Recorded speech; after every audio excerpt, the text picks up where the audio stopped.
lands of Zaron. The humans of Koopa Keep struggle to stay alive as they are attacked by the wicked drow elves of Larnia. Darkness falls as the humans beg their king to save them, a noble king known only as the Grand Wizard.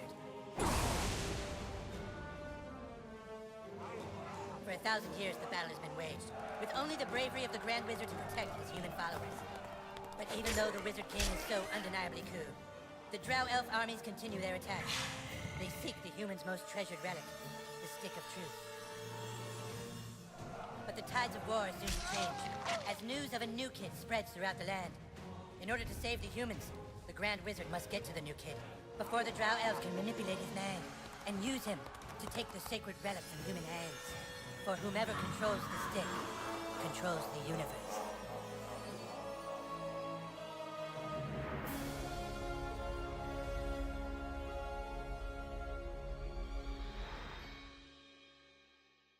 Hello once again, players of good video games. My name is Pell, and this is my review of South Park: The Stick of Truth. This is a game which has been delayed numerous times since its original announcement, and now we have it. So here is the review for it. So in terms of story, the game follows you, the new player, as a new kid in South Park. If you know anything about South Park the show, you know that there are crazy things that happen throughout the universe of the show, and you essentially become part of that craziness. You are thrust into this fantasy world that Cartman and Kyle have created with humans versus elves on two different sides fighting over this item called the Stick of Truth, which is something which can control time and space. It just gets so crazy, and it's so great. As you continue along the story, you will meet up with numerous different characters from the show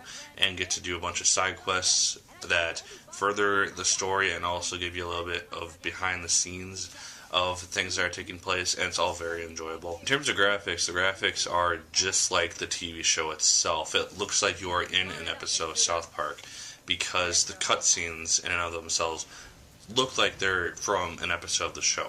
They have all the characters in them plus your character, and I found that to be very, very impressive as a feature of the game, in that it thrusts your actual character that you have created into this world.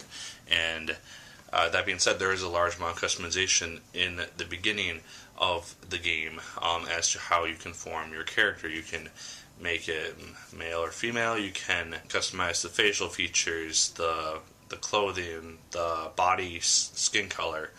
You can just customize a bunch of different things, and it's very impressive. At the beginning of the game, you get to choose between 4 different classes in terms of what type of leveling up system and fighting style you want to follow. You can choose between fighter, mage, thief, and Jew, and they all have their different abilities. I personally went with fighter because that's what I typically go with RPGs. And that leads me to the combat system.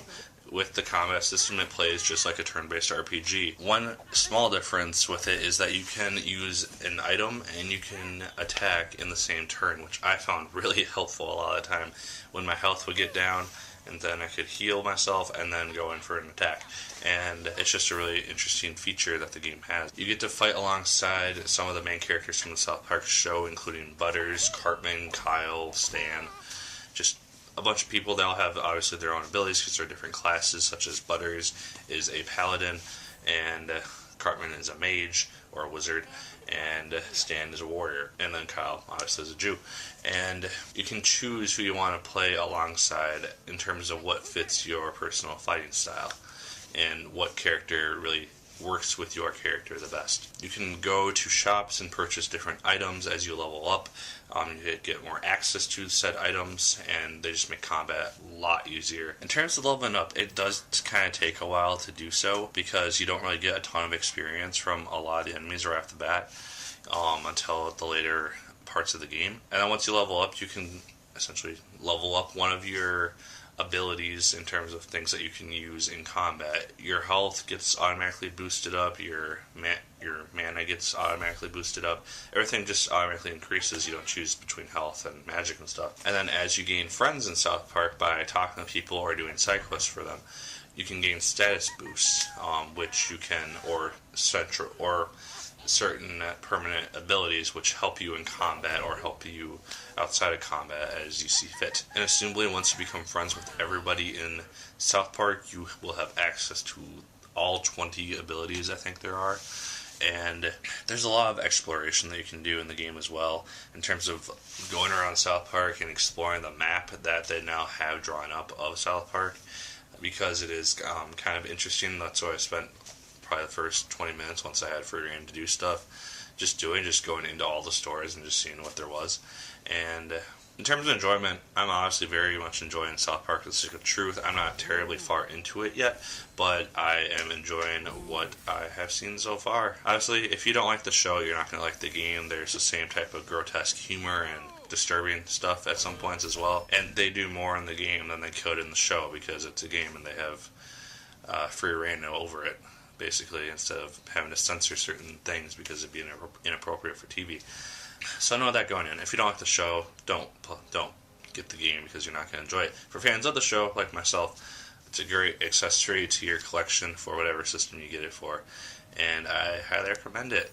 That is my review of South Park: The Stick of Truth. I hope that you enjoy it immensely. Like, favorite, comment, and subscribe if you so choose. I'd appreciate it immensely. Share the video as well as you see fit.